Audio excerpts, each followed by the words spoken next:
Como todos los días les acompañamos Horacio Laves y Prince Otto. Por supuesto, tocando y abordando temas de interés económico y con expertos, tanto nacionales como internacionales.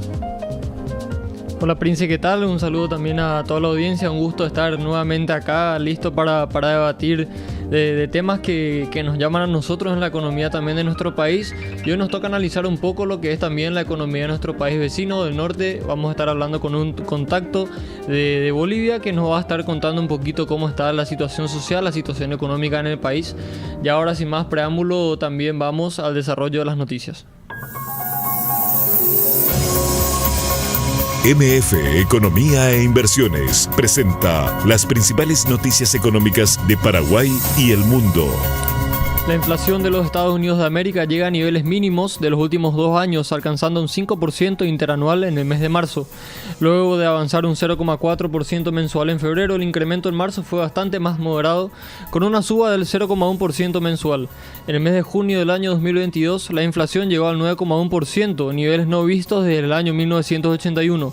La disminución de los precios de combustible en marzo contribuyeron a la desaceleración de la inflación, que recordemos ha llegado a un 5% interanual, pero por otro lado los precios de los alquileres continuaron al alza. Por su parte, en el mes de marzo, Brasil ha alcanzado una inflación del 4,65% interanual, siendo este el valor más bajo desde enero del año 2021. En términos mensuales, la inflación trepó un 0,71% en marzo, debido principalmente a los precios de la gasolina, que en el Brasil presentaron un incremento del 8,33%. 8 de los 9 grupos presentaron un incremento en los precios. Según el indicador mensual de actividad económica del Paraguay, en los meses de enero y febrero del año 2023, la actividad económica registró un incremento del 5,1%, esto solo en los 2 primeros meses del año. Si bien sectores como la construcción y la manufactura presentan rendimientos negativos, en contraparte la agricultura, la ganadería, la generación de energía eléctrica y el sector de los servicios empujaron a la actividad económica, llevándola a este crecimiento del 5,1%. Así también la maquila en Paraguay ha aumentado sus niveles de exportación en lo que respecta al primer trimestre del año 2023. Las exportaciones aumentaron en 31 millones de dólares, alcanzando valores totales de 258 millones de dólares. El producto que más se exporta corresponde a las autopartes, representando el 25% del total, seguido por las confecciones y textiles, que representa un 19%. El principal destino de las exportaciones de maquila en Paraguay es el Brasil, que abarca el 59% de ellas, seguido de Argentina, que abarca un 13%. Y ya lo ha adelantado Horacio Laves, hoy vamos a tener una entrevista muy interesante. Y ya estamos en comunicación con Hugo Rodríguez González. Él es economista senior del Centro Boliviano de Estudios Económicos CEBEC, y recordemos que tanto CEBEC como la consultora MF Economía e Inversiones forman parte de lo que se conoce la red La ECO, una red y conjunto de consultoras de la región. Así que muchas gracias por estar del otro lado. Hugo Rodríguez González, muchas gracias, bienvenido. Hola Prince, muy buenos días. Hola Horacio. Y no sé si se me escucha bien. Aprovecho también para saludar a toda su radioaudiencia. Muy buenos días desde acá, desde Santa Cruz de la Sierra. Se te escucha perfectamente, Hugo, y como decía, lo adelantado Horacio Laves, hoy vamos a hablar sobre lo que está pasando en Bolivia, pero antes vamos a hacerle conocer a nuestra audiencia quién es Hugo Rodríguez González. Hugo Rodríguez, él trabajó como economista en las oficinas del Fondo Monetario Internacional en La Paz, Bolivia. Fue analista de la Asesoría de Política Económica al directorio del Banco Central de Bolivia. Posteriormente también fue subgerente de operaciones de mercado abierto y gerente de operaciones monetarias del Banco Central. Actualmente es economista senior, como bien decías Prince, del Centro Boliviano de Estudios CEBEC. Es licenciado en Economía con una maestría en Gestión y Políticas Públicas y en Economía. Hugo, un gusto realmente tenerte hoy acá. Horacio, el placer es mío y quedo atento pues a sus preguntas y a compartir nuestra reflexión con su radioaudiencia. Queremos arrancar por la parte social. Sabemos que en Bolivia está sucediendo una suerte de crisis social, por denominarlo de alguna manera, porque varios grupos, especialmente los docentes, están teniendo una serie de reclamos al gobierno, y queríamos conocer con mayor profundidad en qué consisten estos reclamos y cómo esto se entrelaza con el presupuesto o las posibilidades que tiene el gobierno para responder a estos reclamos. Perfecto, Prince. Sí, definitivamente en las últimas semanas el entorno social se ha enrarecido, digámoslo así, no estamos en una situación normal, y voy a empezar a hablar por los maestros, aunque hay en puerta varios otros grupos que sí están con demandas, y que obviamente si uno suma podría complicar un poco el entorno social en las semanas y en los meses venideros. ¿Qué es lo que ha estado pasando con los maestros? Son ya casi 6 semanas en el que las clases han estado de manera irregular, hay algunos piquetes de huelga y los maestros han estado reuniéndose de manera sistemática con autoridades, pero sin lograr un resultado concreto, en sentido de que los maestros plantean en esencia dos cosas. Uno, y es algo que viene sucediendo recurrentemente en varios años en la historia de mi país. Uno, mayores ítems para poder satisfacer la demanda de educación de la población, ¿no? Y ahí hay que entrar, y en otra ocasión podemos abordar el tema también, porque hay problemas estructurales, ¿no? Hay competencias que se les da a los distintos gobiernos, subnacionales. Ya vamos a poner las alcaldías, por ejemplo, están encargadas de la infraestructura en términos de educación, mientras que los ítems están centralizados en lo que es el gobierno central, el Tesoro General de la Nación, ¿no? Entonces, con esas dos lógicas no siempre van de la misma mano. ¿Y qué es lo que pasa? Tú muchas veces tienes escuelas sin maestros, o tienes clases donde hay 60, 70 alumnos, y definitivamente no es lo ideal cuando uno habla de educación, ¿no? Totalmente. Entonces los maestros plantean un déficit de ítems. ¿Ya? El gobierno, la administración central, el gobierno no tiene el presupuesto para aquello, plantea algo menos de la mitad, ¿ya? Y es ahí donde nace el conflicto, ¿no? Eso por una parte. Por otra parte, ¿dónde ha iniciado este tema? Resulta que en la actual administración, para el actual año académico, se modificó la currícula en el ámbito de la educación, ¿no? Y se han incorporado temas políticos que desde un criterio ya nuestro y personal creemos que no debieron de haberse incorporado, como por ejemplo traducirles o transmitirles a los alumnos algo que está bajo el eslogan que dice la irrupción del orden constitucional de 2019. Entonces, eso es entrar en arenas altamente políticas, ¿no? Porque para tu radioaudiencia, lo que ha pasado en noviembre de 2019 veníamos ya de un entorno bastante complejo en la administración Evo Morales. ¿Por qué? Porque Evo Morales debió haber dejado el gobierno años atrás, pero buscó una tercera reelección. Las entidades que preservan el orden constitucional concedieron aquello bajo un título de derecho humano. Entonces entramos a una suerte de un entorno político bastante enrarecido, forzado, diría yo, y no es hasta las elecciones que vienen, y pasaron muchas cosas raras, y todo eso está documentado. No quiero entrar en aquello porque voy a perder mucho el tiempo, pero donde se detecta un fraude en las elecciones del 2019, Evo tiene que renunciar, sale del país, y lo que se ha intentado hacer desde el retorno del partido de gobierno hace un par de años atrás es cambiar la retórica. No fue fraude, fue golpe, ¿no? Entonces, eso es lo que está ahora predominando en la retórica, si usted quiere, pública, ¿no?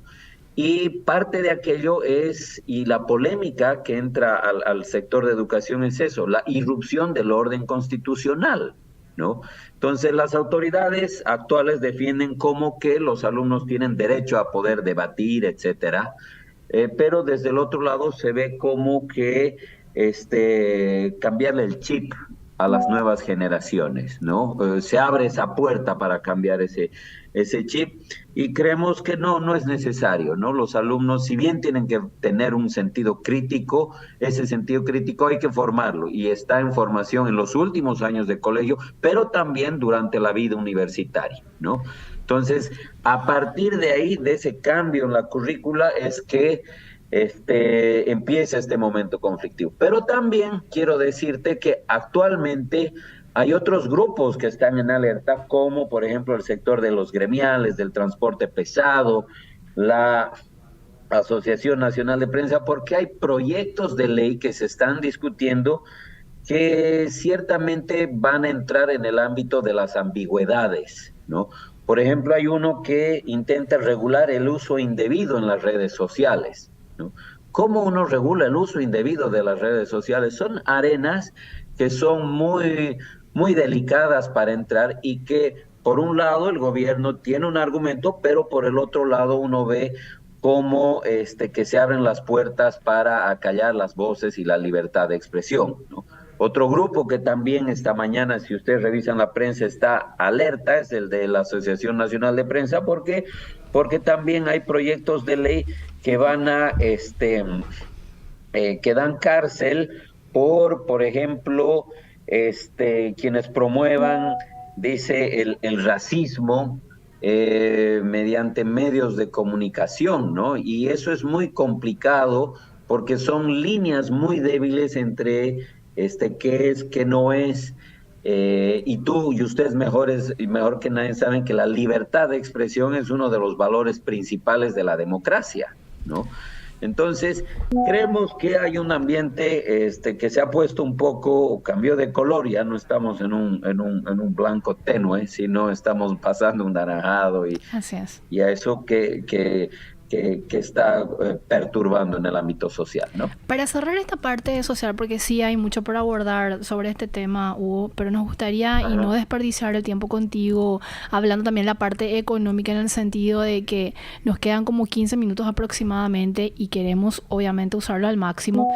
¿Cuál es la posición que está teniendo el gobierno con respecto a la parte social? ¿Hay viso de solución? ¿Hay apertura por parte del gobierno para estos grupos? Mira, de momento la evidencia muestra que no, que cada grupo está en su posición. ¿Por qué? Porque son 6, 7 semanas que ya estamos en esto, ¿no?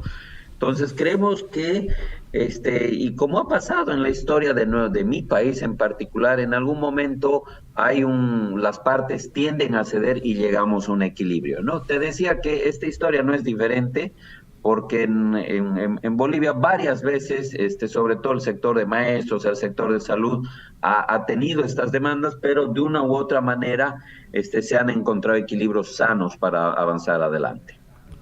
Horacio, pasamos al siguiente tema. Queremos primero, para introducir un poco, compartir también con la audiencia nuestra cifra económica, así que queremos pedir a los compañeros si es que nos pueden acompañar con eso y seguimos con la entrevista. MF Economía e Inversiones presenta la cifra económica del día.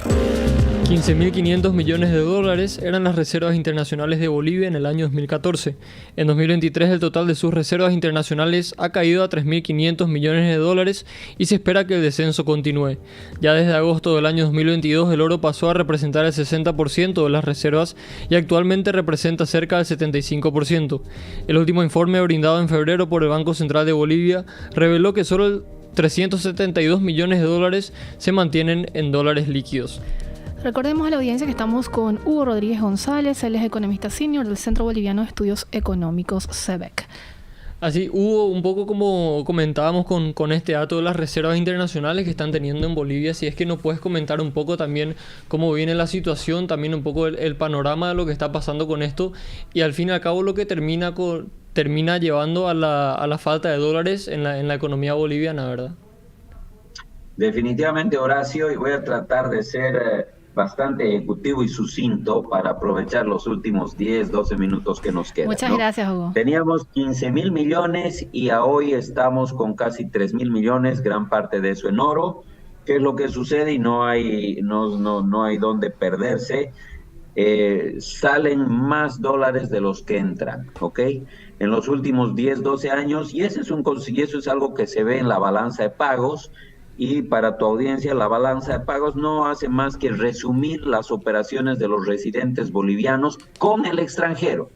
Entonces, como salen más dólares de los que entran, ¿qué es lo que ha pasado? Por una parte está el sector público, que tuvo un ambicioso plan de inversiones.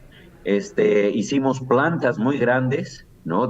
Para industrializar el hidrocarburos. Hay una experiencia interesante para aumentar la capacidad instalada en el ámbito eléctrico, donde ahora tenemos un mayor capacidad y se planea exportar. Ojalá y se logre eso muy rápido. Se invirtió también en el salar para buscar sacar baterías de litio y promover esa energía limpia. Y ahí también se hicieron gastos en plantas como por ejemplo en una región para nuevos ingenios azucareros. ¿Dónde quiero llegar? Que esta inversión, si bien interesante desde algún punto de vista, nosotros no producimos gran parte de los bienes de capital. ¿Qué indicó eso? Que toda esa emisión de dinero, ese crédito, porque gran parte de esto vino con crédito del Banco Central, se tradujo al final del día en demanda de dólares para importar todos esos bienes de capital. Esa es una de las razones por las que de 15,000 empezamos a bajar. La otra tiene que ver con, y me voy a la más reciente, con el contrabando. Desafortunadamente en Bolivia hay 7,000 kilómetros de fronteras bastante permeables. Hay una debilidad institucional en términos de lo que puede ser el control. El tipo de cambio nos ha desfavorecido también en el tiempo, sobre todo con uno de nuestros principales socios, que es Argentina. Y yo estuve en la frontera, y si uno va a la frontera, pues los camiones fluyen con bienes de contrabando, y esos son dólares que salen del país, ¿no? Entonces, en esas líneas, y por el otro lado, por donde han estado ingresando, había la apuesta a las exportaciones de gas, pero por dos lados. Uno, el precio del petróleo, que es un precio al cual se indexa el valor del gas exportado, ha estado disminuyendo. En algún momento llegamos a los $140 el barril, 2013-14, una maravilla, porque entraban dólares por esa causa, pero hoy estamos hablando en torno a los 60, 70. Por el concepto precio entra menos dólares, pero también por cantidad, porque desafortunadamente también no se ha invertido lo suficiente en el sector de hidrocarburos, y la producción, conjuntamente las reservas de gas natural, que es el principal hidrocarburo de mi país, ha venido en declive, ¿no? Entonces tú ahí tienes los dos efectos de salida y de entrada. Se nos ha complicado en estos últimos meses, definitivamente 300 millones de dólares, como comentaba en Horacio, en efectivo, y eso ciertamente para un banco central que va a liquidar posiciones al final del día en lo que se refiere al conjunto de operaciones electrónicas podría complicar. Sobre eso tiene uno que añadir que la última información que publicó el Banco Central es del 8 de febrero. Entren ustedes a la página, no hay más. Entonces ha generado todavía un mayor temor, mayor desconfianza, hay mayor incertidumbre en ese sentido. Hugo, con respecto a este escenario que estás describiendo muy claramente, la intervención del Banco Central hoy por hoy está siendo presente. Hay como ya un reacomodo de esa situación que se generó semanas atrás de escasez de dólares. ¿Cómo están viviendo el escenario a nivel financiero y obviamente con su impacto económico? Hay un reacomodo, hay un nuevo equilibrio que no es, mi criterio, el mejor de todos. Este Banco Central entró al mercado a la venta directa. Hay un banco público en mi país que también con dólares del Banco Central empezó a atender la demanda de la población, pero ciertamente los resultados que buscaba el gobierno están siendo muy lentos, lo voy a poner así, por así decir. Están siendo muy lentos y la demanda persiste, ¿no?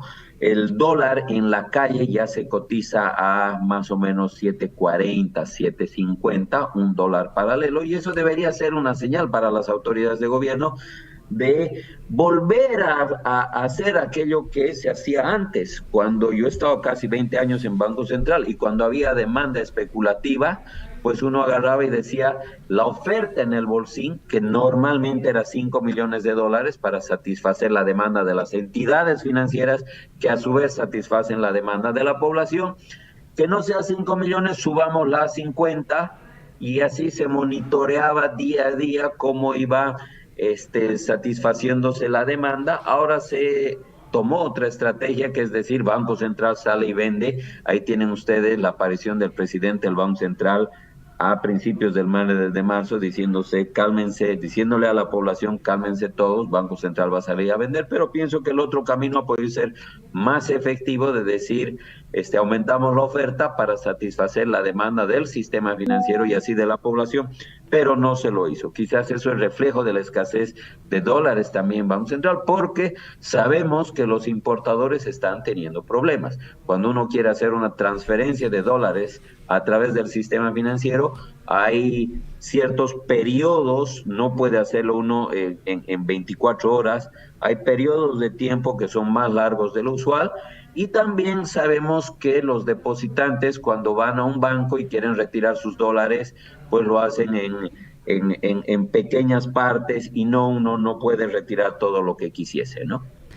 ¿Hubo alguna medida, y según leímos en los medios de comunicación, de parte del gobierno de estatizar incluso algunos sistemas previsionales o de pensiones en el país? ¿Esa fue una de las medidas y cómo avanza eso? Está avanzando lento, hay también grupos ahí que están en contra, y lo que sucede es lo siguiente, y se los explico en 3 minutos. El año 97 veníamos con un sistema de reparto. ¿Qué quiere decir?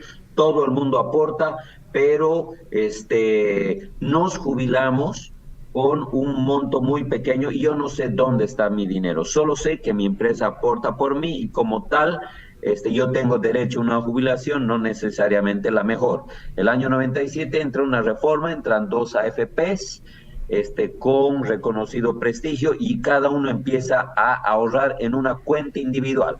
A mí me llega cada semestre los aportes de mi empresa, con eso puedo controlar, y también sé cuánto he ahorrado en los 27 años que llevo de vida laboral, y cuánto es el rendimiento que me pagan. El gobierno cambió la ley y dijo, esas 2 administradoras van a salir del mercado, y ahora va a ser una gestora pública la que va a empezar va a tomar la administración de esos ahorros. Genera mucha desconfianza.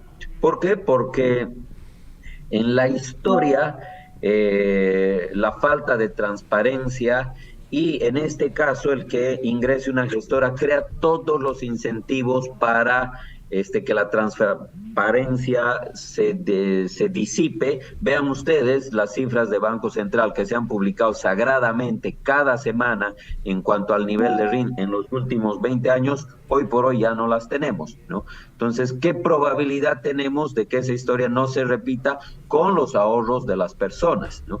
Entonces, salió recientemente un decreto que dice que la gestora, que ya viene funcionando desde hace unos 2 o 3 años, desde hace algún tiempo, que no terminaba de encarrilar todo esto de la transferencia de los recursos de estas 2 entidades internacionales con base en Bolivia a esta gestora, que es una empresa pública, no concluya, pero el decreto dice que hasta el 15 de mayo debe quedar todo saldado, ¿no? Entonces, ¿qué es lo que sucede? Hay varios grupos también que están en contra por esto, ¿no? Porque hay mucha incertidumbre sobre la administración de los ahorros de toda una vida, ¿no?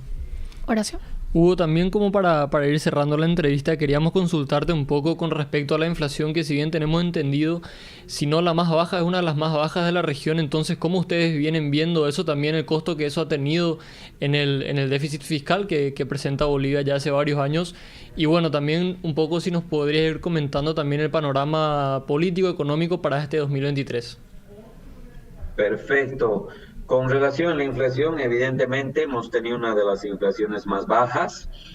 Sin embargo, existen los riesgos hacia adelante que esta historia puede cambiar un poco, ¿no? Uno de ellos tiene que ver con la escasez de dólares en el mercado y el precio del dólar en el mercado paralelo. ¿Por qué? Porque un importador, inclusive un contrabandista, porque vale decir, los bienes de contrabando han contribuido definitivamente a que el índice de precios no suba de manera importante, ¿no? ¿Por qué? Porque los bienes de contrabando entran evadiendo todo control, toda obligatoriedad de pagar tasas impositivas, y se vendían 20, 30, 40% más barato que cualquier otro bien, y estoy hablando de alimentos, producido localmente, ¿no? Entonces, por ese lado tenemos una fuerza que podría empujar la inflación hacia arriba. Por el otro lado, está algo que se llama, los economistas conocemos como el pass-through, es el traspaso de la inflación, perdón, del tipo de cambio a la inflación, ¿no? Entonces, aún con bienes no transables, si yo tengo un capital de $5,000, por ejemplo, que lo estoy haciendo rotar internamente en bolivianos y veo que el dólar en el mercado paralelo está subiendo, yo tengo el incentivo para ajustar mis precios un poco al alza. ¿Por qué? Porque también espero que mi rentabilidad se mida o mantenga el poder adquisitivo en esos dólares, porque mi capital lo tenía yo en dólares, ¿no? Lo cambié a bolivianos, hago rotarlo, y ahora con esta incertidumbre de cómo va a equilibrarse el mercado de cambios, pues podría transmitirse eso a los dólares. Hicimos algunos números y bienes importados pesan entre 30 a 40% de la canasta del IPC, entonces por ahí habría un canal formal. Eso en cuanto a la inflación. Con respecto al ámbito político que preguntaba Horacio, anoche habló el presidente, planteó un ramillete de proyectos que esperemos se lleven a cabo muy rápido. Por ejemplo, uno de ellos es el litio. Bolivia tiene la mayor gran reserva de litio a nivel mundial. Ojalá lo puedan viabilizar aquello, porque eso le daría un respaldarazo a toda la administración que está haciendo el gobierno, ¿no? Otro es el Mutum, ¿no? Y habrá que ver, ya te digo, hay que estar atentos a cómo viene todo esto. En el ámbito político te decía, Económico. Creo que ya hemos llegado al límite, pero en el ámbito político hay un partido, predomina el MAS, que ahora hay dos voces, una la del anterior presidente, don Evo Morales Ayma, la del presidente actual, que parece ser que no andan... que andan con ideas contrapuestas sobre el estado de la economía y lo que se debe hacer. Por el otro lado, la oposición, si bien hay partidos políticos, uno de los principales líderes opositores fue apresado, y es precisamente un líder de la región donde vivo, de la región de Oriente, Santa Cruz, don Luis Fernando Camacho, está preso. Entonces, habrá que ver cómo evoluciona este entorno político, que es complejo, ¿no? Es bastante complejo. Hay todavía 2 años más para esta administración antes de entrar en un periodo eleccionario. ¿Cierre económico para el año 2023, Hugo? Definitivamente la turbulencia en el mercado cambiario va a afectar la actividad real, ¿ya? La actividad real ya venía sentida con la pandemia. De hecho, en algunos sectores no habíamos recuperado los niveles de producción previos a la pandemia, ¿no? El gobierno tiene o maneja como diálogo de la recuperación, y ciertamente 2 años después de la pandemia seguimos en recuperación, pese a que varias otras economías ya han recuperado, ¿no? Eso tiene otra explicación. Entonces, no vemos que este año crezcamos a aquello que plantea el gobierno, que es un 4.8. Nosotros vamos más por un 3, poco más abajo, ¿no? De hecho, el FMI dijo ayer 1.8, el Banco Mundial dijo 2.1, nosotros estamos con algo menos o en torno a un 3 en revisión permanente, ¿no? Porque la incertidumbre es eso, de pronto hay muchísima información que está cambiando y que crea múltiples escenarios. Hay mucha incertidumbre ahora. Así mismo, Hugo. Muchísimas gracias por el tiempo. Vamos a estar conversando seguramente en las próximas semanas. Que tengas un excelente miércoles. Gracias, Prince, gracias, Horacio, y a través de ustedes, gracias a su radioaudiencia, que tengan un excelente día. Gracias igualmente. Era Hugo Rodríguez González, economista senior del Centro Boliviano de Estudios Económicos, CEBEC, hablándonos sobre la situación y perspectivas de la economía de Bolivia. Este capítulo lo pueden encontrar en Spotify y en nuestro canal de YouTube. Y así nos vamos despidiendo, Horacio. Nos vamos despidiendo. Nos pasamos un poquito el tiempo, pero bueno, un gusto compartir con todos ustedes, también con nuestro invitado. Buen miércoles. Fueron 30 minutos sin cortes